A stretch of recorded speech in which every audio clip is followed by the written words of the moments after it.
जय जय राम कृष्ण हरि। गीता प्रेमी जनों को जय जय राम कृष्ण हरि। गोविंद गोपाल गोपाल गोपाल गोविंद गोपाल। हाँ हमारा भगवान गोपाल गोपाल गोपाल। आज 16वां श्लोक का सीधा गायन कर ले में। श्री भगवान उवाच द्वौ इमौ पुरुषो लोके क्षरश्च एव च क्षरः सर्वाणि भूतानि कूटस्थो अक्षर उच्यते। दो प्रकार के पुरुष है। पुरुष पुरुषो दो द्विवचन। पुरुषो द्विवचन। क्षर और अक्षर दो प्रकार के पुरुष है। पुरुष का अर्थ है अस्तित्व। अस्तित्व एक जड़ अस्तित्व, एक जड़ चेतन से बना हुआ जीवात्मा। एक जड़ अस्तित्व है शरीर और भूतों से बना हुआ जो सब है, उसमें सब महाभूत और शरीर, अनेक प्रकार के जीव जंतु के शरीर आदि आदि जो है ना, जड़ जड़ विभाग। उस 13 अध्याय में भगवान उसको क्षेत्र कहते हैं। और भूमिरापो अनलो वायु खम मनोबुद्धि एवं 7वां अध्याय में भगवान वो अपरा प्रकृति कहते हैं। और जीव है जो है परा प्रकृति है जीव। तो जीव को अक्षर कहते हैं। ये शरीर में रहता है।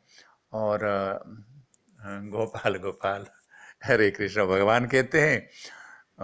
शास्त्रों ने कहा, हम तो केवल कहते हैं ना, इसलिए कहते हैं कि ये शास्त्रों में है।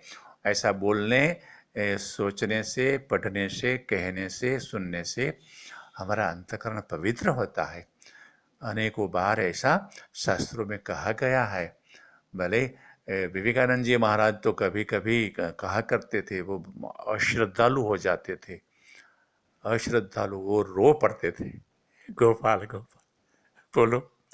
अश्रद्धालु इतना कोमल हृदय का हो जाते थे कभी कभी। और फिर वो उस स्थिति में से बाहर आने के बाद अपने शिष्यों को कहते थे कि उसका शरण में रहो, भगवान का स्मरण में रहो, श्रद्धा में हो अश्रद्धा में हो, भगवान का शरण में रहो। कैसी कैसी बात है, अटपटी बात है। एक बात तो अश्रद्धा भी है, हाँ, अश्रद्धा बुद्धि में है, हृदय में नहीं है। हरे कृष्ण गोपाल गोपाल हरे कृष्ण गोपाल। तो बुद्धि कहे कि बुद्धि अश्रद्धालु बन जाए, हृदय से भगवान के शरण में रहो, ऐसा विवेकानंद जी महाराज कहते थे।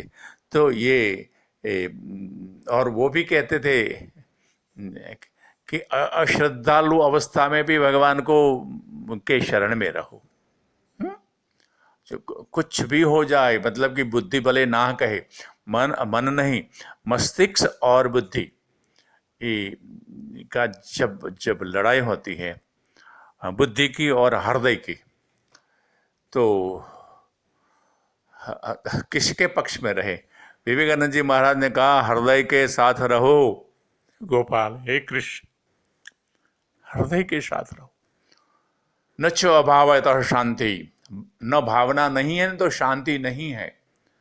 हाँ, दूसरा अध्याय में न च अभावतः शांति, भावना नहीं है तो शांति नहीं है। 65वां हरे कृष्ण गोपाल। अद्भुत शास्त्र है। श्रद्धा से भी तो करते ही हैं, लेकिन अश्रद्धालु भी हो जाए बुद्धि तो इसका आश्रय में रहना चाहिए। हाँ, नहीं हम आपका आश्रय में रहे भगवान, ऐसी कृपा करिए। हाँ, हमारी बुद्धि चाहे कहे हाँ ना, हम तो आपके शरण में पड़े रहे भगवान, ऐसी कृपा करें। तो ये क्षर विभाग, क्षर जो है शरीर है, सब नाशवंत, जन्म होता है और थोड़ा उसका स्थिति होती है, थोड़े काल वो टिकता है, फिर मर जाता है, वो क्षर है। उसमें महाभूत सब आ जाते हैं, उसमें सूर्य चंद्र पृथ्वी आकाश जल वायु सब आ जाते हैं। वो पैदा हुए हैं, मर जाएंगे, हाँ, अभी स्थिति में है। तो ये सब अक्षर विभाग है। इसमें इसके साथ जो जीवात्मा है वो अक्षर है, कुटस्थ है। कूट का अर्थ है पर्वत शिखर। हाँ, त्रिकुट है, एक पर्वत का नाम ऐसे, चित्रकूट है, कूट, तो वो ऊंचाई पर रहने वाला, ये अस्तित्व जो जड़ विभाग से ऊंचा जिसका स्थान है वो कूटस्थ है, वो जीवात्मा है, वो कभी जड़ चेतन का मिश्रण दिखता है, वो ग्रंथि है जड़ चेतन की, लेकिन वो जल विभाग उसका नहीं है, जड़ तो पृथ्वी, वो जड़ तो जड़ विभाग का ही है, और वो स्वयं जो जीवात्मा भगवान का ही अंश है। ममे वांशो, मेरा ही अंश है। जी, प्रकृति और परमात्मा का अंश ऐसा नहीं, जीवात्मा तो केवल परमात्मा का ही दिव्यांश है, ऐसा भगवान ने ममे वांशो जीवलोके जीवभूत सातवां श्लोक में कहा ना, ये अध्याय में। तो ये अक्षर की बात हो गई। और 70वां श्लोक में उत्तमः पुरुषस्तु अन्यः परमात्मा इति उदारतः यो लोकत्रयमाविश्य विवर्तिरव्ययः ईश्वरः। और एक उत्तम पुरुष है, एक अक्षर से एक अस्तित्व जड़ है, एक जड़ चेतनमय अस्तित्व है, एक पूर्ण चेतनमय ये परमात्मा है। परमात्मा इति उत्तम, वो उत्तम है। और ये ये त्रिलोक को आवृत्त करके, हाँ, ये सबका पालन पोषण करते हैं, वो अव्ययी ईश्वर है। ऐसे ये तीन पुरुषों की व्याख्या यहाँ हुई। एक क्षर है, एक अक्षर है, एक उत्तम पुरुष है। उत्तम पुरुष ही पुरुषोत्तम है। उत्तम पुरुष आगे पीछे शब्द कर दे तो पुरुष उत्तम से पुरुषोत्तम हो गया। तो ये पुरुषोत्तम योग 15वां अध्याय, सर्वोच्च जो चेतनमय अस्तित्व है वो परमेश्वर है, परमात्मा है, और विवर्तिरव्यय है ईश्वर, अविनाशी ईश्वर है वो। ऐसा भगवान ने कहा। हम गोपाल कृष्ण, हरे कृष्ण गोपाल, हरे शरणम। भले ही कुछ समझ में नहीं आवे, लेकिन ये बात अंतकरण को पवित्र करने वाली है। ये सदग्रंथ ही आश्रय है।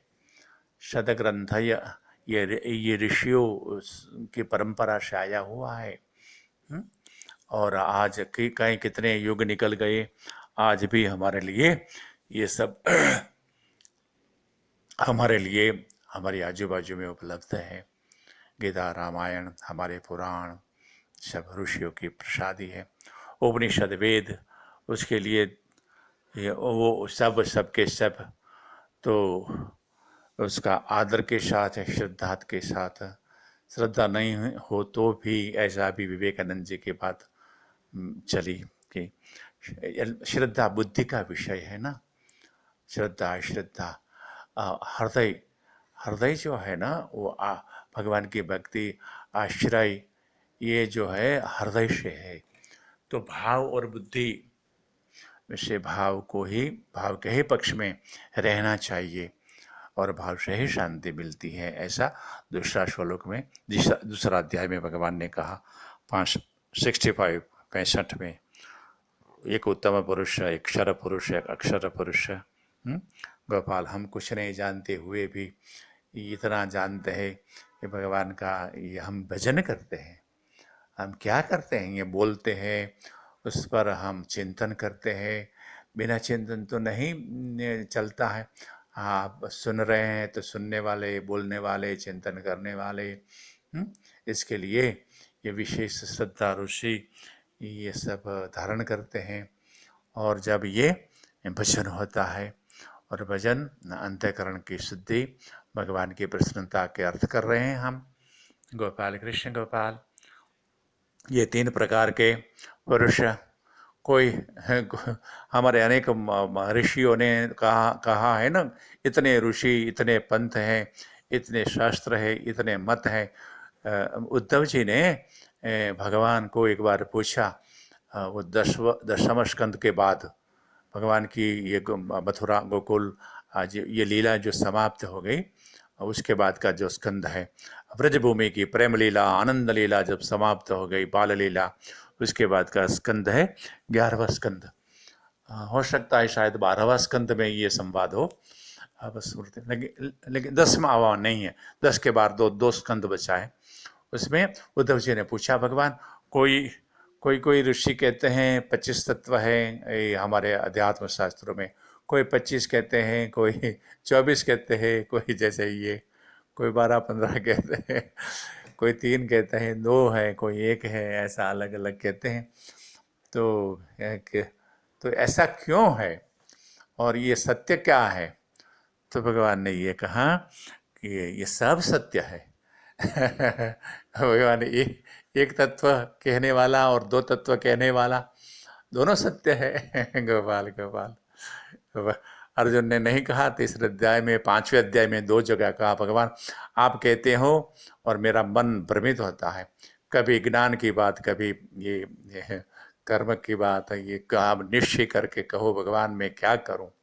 तो हमारे ये भगवान की कृपा से सब निश्चय हो जाता है। भगवान के शरण में पड़े रहें, हाँ, और ऐसे गाते रहेंगे, बोलते रहेंगे, कहते रहेंगे, वो है तो है कल्याणकारी है, निर्मल करेगा। ये सब भगवान का भजन हमारा अंतकरण निर्मल हो तो बद काम हो जाएगा, भगवान राजी राजी हो जाएगा, और राजी तो है, आज उसकी गीता लिए बैठे हैं तो भगवान राजी है, हमारा भगवान राजी है।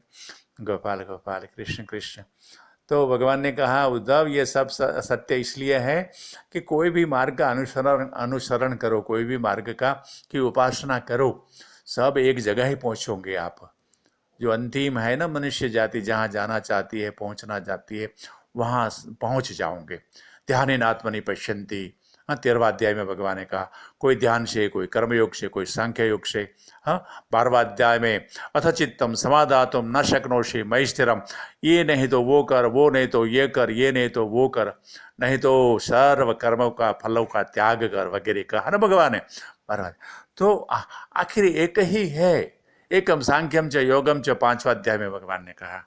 क्या क्या नहीं कहा, अपना मत नहीं, सब सही है भगवान ने कहा, ये भी सत्य, वो भी सत्य, वो भी सत्य, कोई भी एक पकड़ के उसके अनुसरण करो, कोई किसी को असत्य नहीं कहो, बस अपने जो सत्य दिखा, या तो सत्य में जहाँ मन स्थिर हुआ, हाँ, वो उसको ग्रहण करके भगवान के शरण में लगे रहो, भगवान के चरणों में लिपटे रहो।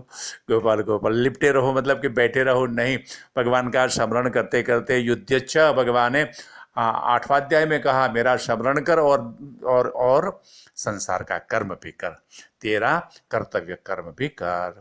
तो यहाँ समापन करते हैं। ये भगवान कृपा करो, भगवान कृपा करो, अंधेरे से प्रकाश में ले चले भगवान, हम आपके शरण में रहे। गोपाल कृष्ण, हरि शरणम हरि शरणम हरि शरणम हरि शरणम हरि शरणम।